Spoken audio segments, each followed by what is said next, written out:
ትንሣኤ ዛሬ የምናከብረው እዚህ የተሰባሰብነው በዓሉ የጌታችን የመድኃኒታችን የኢየሱስ ክርስቶስ ትንሣኤው ነው። ሙሉ ታሪኩን መተረክ አይቻልም፣ ጊዜም ስለማይበቃ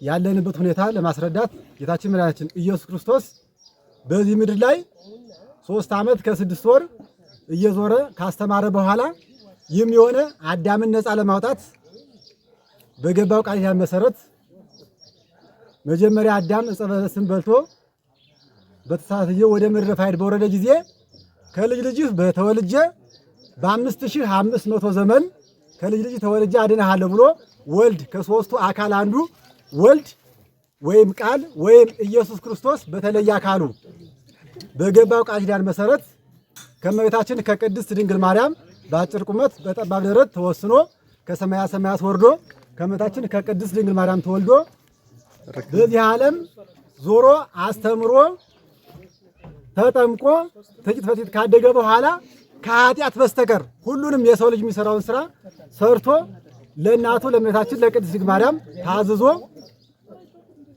ካደገ በኋላ በትንሣኤው ወይም ይህንን ዛሬ የምናከብረውን ታላቅ በዓል ያከበረልን ወይም የምናከብረው እኛን ለማዳን በገባው ቃል ኪዳን መሰረት ዞሮ ካስተማረ በኋላ 6666 ጊዜ ተገርፎ በዕለተ ዓርብ ተሰቅሎ በሶስተኛው ቀን በዕለተ እሑድ ተነስቷል። ይህ የሆነው መጀመሪያም ለእኛ በገባው ቃል ኪዳን መሰረት ነው፣ እኛን ለማዳን ማለት ነው። ስለዚህ እኛ ደግሞ ትንሣኤን ስናከብር ትንሣኤ ደስታውን ስናከብር መከራውን እያሰብነ እንክልቹን እያሰብነ ለእኛ ምን ያህል እንደተንከላቸ ለእኛ ምን ያህል ዋጋ እንደከፈለልን እስከ ሞት ድረስ ፍቅር ሰሃቦ ለወልድ እመንመሮ ሀጃል ጌታችን መድኃኒታችን ኢየሱስ ክርስቶስ ለሰው ልጅ ፍቅር አገብሮት ከሰማያ ሰማያት ወርዷል። እስከ ሞት ድረስ የሰው ልጅ ወዶታል ማለት ነው። ስለዚህ ስናከብረው እርስ በርሳችን በመዋደድ እርስ በርሳችን በመከባበር አንዳችን ለአንዳችን በመከባበር በመተጋገዝ በመተሳሰብ መሆን አለበት ነው። ሌሎችን ከዚያ ያተገኙ እህቶቻችን ወንድሞቻችንን ደካሞች ካሉ እነሱንም አብረን በማሰብ ማክበር እንዳለበት የሚያስረዳን ነው፣ የሚያስተምረን ነው።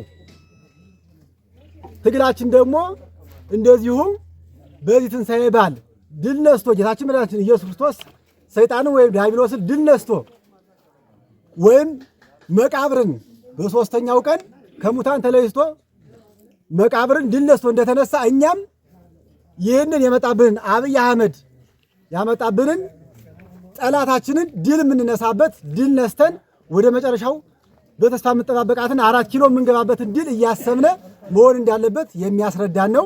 ሁላችንም ተባብረን አንድ ሆነን ተመካክረን ተደጋግፈን እስከ መጨረሻው ታግለን እስከ መጨረሻው የጸና እርሱ ይድናል እንደሚለው ሁሉ እኛ ደግሞ እስከ መጨረሻው ታግለን በጀግንነታችን ተዋድቀን መጨረሻ ይህንን የአብይ መንግስትን ገልብጠን 4 ኪሎ እንድንገባ እንድንተጋገዝ እንድንመካከል የእርሱ መልካም ፈቃድ ይሁንልን ነው። አመሰግናለሁ። እንደምን አደራችሁ። በድጋሚ እግዚአብሔር ይመስገን እንኳን አደረሰን እላለሁኝ።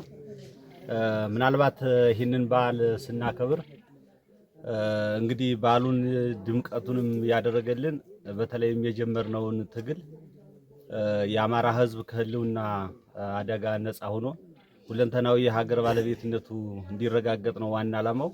ይህንንም ለማድረግ መላ አማራውያን በአንድነት የተሰባሰቡበትና በተለይም የአማራ ፋኖ ብሔራዊ ንቅናቄ አንድነቱን መሰረቱን ያበሰረበት በዓል ነው። ይህንን በዓልም ስናከብር እንግዲህ ክርስቶስን እስከ መጨረሻው ድረስ ጸንተው የተከተሉትና ጸንተው እስካሁን ድረስ የሚያቆዩት ጥቂቶቹ ቢሆንም የኛን ትግል ደግሞ በጽናት ተላብሰን እስከ መጨረሻው ድረስ ህልውናችን እስክንረጋገጥ ድረስ መከተል ባለብን ነገር እንድንከተል አደራ ለማለት ፈልጋለሁኝ። ምናልባት ይህንን ስናከብርም በርካቶች ለዚህ ትግል መስዋዕት የሆኑ በእውነትም የተሰዋሉ፣ በርካቶችም ደግሞ ወደ ኋላ የቀሩበትም ሁኔታ አለ። ይሄ ደግሞ ሁላችን ተባብረን በአንድነት ተጋግዘን ይህንን ትግል ዳር ማድረስ ኃላፊነት የተጣለብን ልጆች ነን። የአማራ ፋኖ ብሔራዊ ንቅናቄ ይህንን መሰረት አድርጎ ሲንቀሳቀስ የአማራ ህዝብ ከህልውና አደጋ ነፃ ሆኖ ሁለንተናዊ የሀገር ባለቤትነቱ እንዲረጋገጥ ከፍተኛውን ሚና እየተጫወት ነው ያለንበት ሁኔታ ነው ያለ።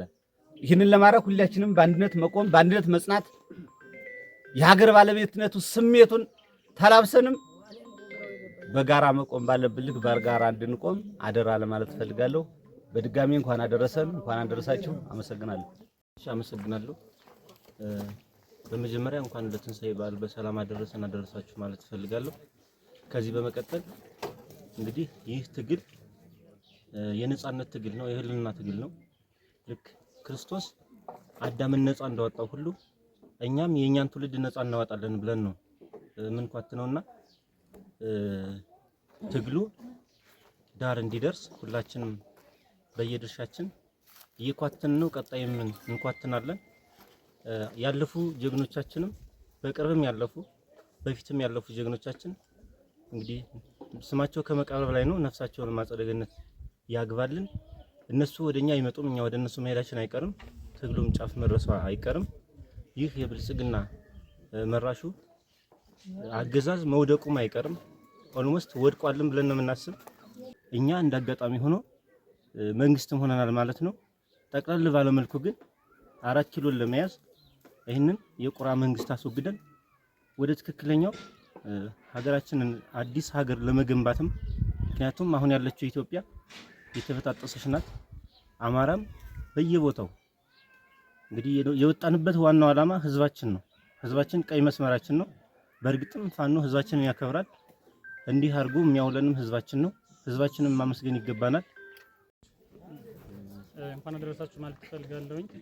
እንግዲህ ምናልባት ይህን ትግል ስንጀምር የአማራ ህዝብ ተበደለ፣ የአማራ ህዝብ ተጨቆነ፣ የአማራ ህዝብ እየተገደለ ነው በየቦታው እንደምታውቁት በየአቅጣጫው በወለጋም በመተከልም በተለያየ ቦታ ብለን ነው አስበን እንግዲህ የነጻነት ትግል ብለን አውጀን ይህንን ጨፍጫፊና መራሹን መንግስት እየተዋደቅንና እያራግፍ ነው ወይም እየገደል ነው ወይም ደግሞ የድምስስ ነው ያለ ነው ማለት ነው። ቀጣይ ይህንን ስርዓት በቅርበት ሰራዊታችን በማግኘት ሰራዊታችን ከዚህ አሁን ካለንበት በበለጠ ደረጃ በማደራጀትና በማጠናከር በወንድሞቻችን ስም ዘመቻ በማወጅ የተሻለ ኦፕሬሽን በመስራት የአብይ እና የሀገር አውዳሚ ወይም ደግሞ መራሹን መንግስት ስርዓት ወይም ደግሞ ወንበር አስጠባቂ ወታደር ማፍረስ እንደምንችል ድል እንደምናገኝ ያው መግለጽ ፈልጋለሁኝ።